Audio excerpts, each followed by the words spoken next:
Steel is highly resistant to shaping when it's cold, and for that reason it is generally rolled whilst it's hot.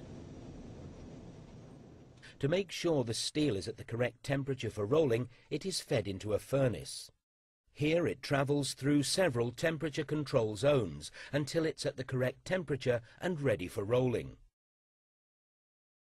Whatever the product, the principles of hot rolling are the same. Steel is squeezed between rolls until the final thickness and shape are achieved. To do this, the rolls must exert forces of tens of millions of newtons, equivalent to a weight of thousands of tons. The rolls, therefore, run in massive bearings, mounted in housings of enormous strength and driven by powerful electric motors. These are known as mill stands. The layout of a rolling mill can vary from a simple single-stand mill to several stands positioned either side by side or in a line.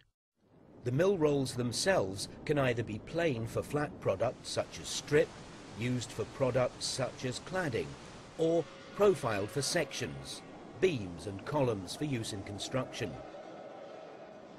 Mill stands have various roll arrangements depending on the product being rolled. The simplest arrangement is a two-high stand, used mainly for long products such as sections. For light sections and bars, three-high stands are sometimes used, with the steel passing one way through the bottom gap and back through the top gap. Four-high stands have two work rolls in contact with the steel, supported by larger backup rolls to prevent distortion caused by the rolling face. These give greater accuracy for rolling flat products, such as plate. Universal beam mills include stands with both horizontal and vertical rolls bearing on the steel simultaneously. The rolled steel is then cooled in a way appropriate to its end use and prepared for further processing or dispatch. Here, the steel material is processed plastically at very high temperatures. Rotating rolls reduce the thickness of the material and produce long strips that can be used for manufacturing products such as steel plates. We will be going through the various stages of the hot rolling process. Each stage requires knowledge and experience to ensure a high-quality product. The material is heated in the reheating furnace, rolled in the roughing mill, coil boxed, roll in a finishing mill, cooled and coiled. Before the slab can be processed, it must be heated. The slab is continuously cast and has the dimensions required for the final product of a correct weight, width, and thickness. These furnaces heat the material to about 1200 degrees centigrade. Two walking beam furnaces feed the material through the oven. The heating is especially important as it affects the properties of the material. If the material is not sufficiently heated, incorrect material properties will arise. This is due to carbides and nitrates failing to dissolve. During the heating process and the transport to the roughing mill, the hot material reacts to the oxygen in the air, and a mill scale consisting of oxide is formed on the surface. If the oxide layer remains on the material during rolling, the layer risks being rolled into the steel material, adversely affecting the surface quality of the final product. The material must undergo a mill scale cleansing before rolling. In order to cleanse the surface, water is sprayed at high pressure, 160 bar.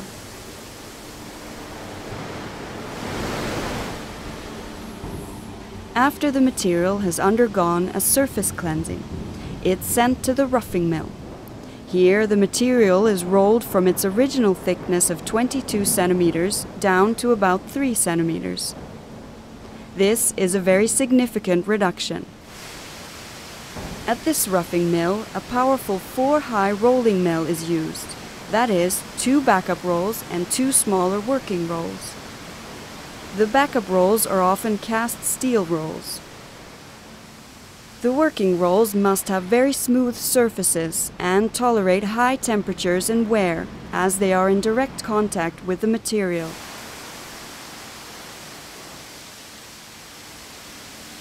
This particular material is rolled with 5 passes, where 1 pass means that the material passes through the rolls once.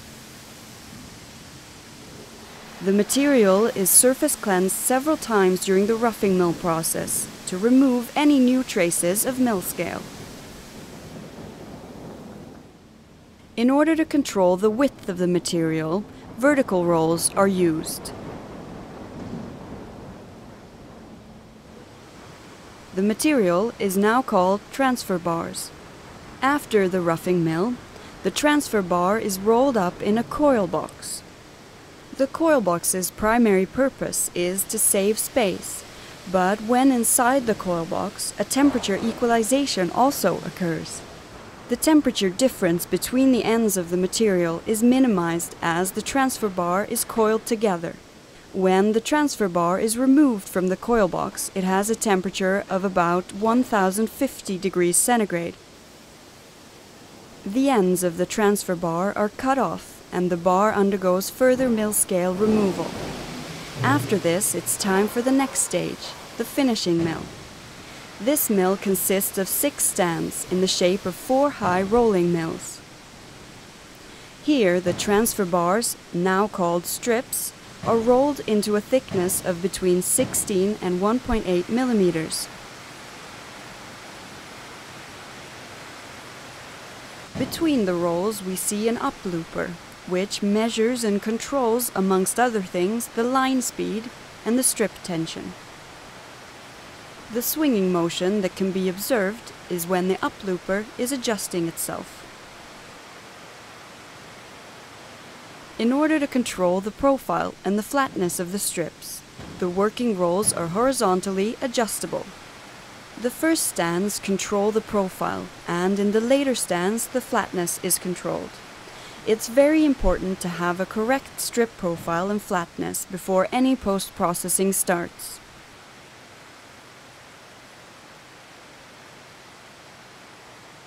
The cooling rate is adapted to each strip to produce the appropriate microstructure and material properties of the end product. When the strip is passed through the cooling section, it's coiled in. The temperature during coiling varies between 150 and 750 degrees centigrade, depending on the properties assigned to the material. After coiling and the subsequent cooling, the strip can be sold directly to the customer or undergo additional processing stages, for instance cold rolling.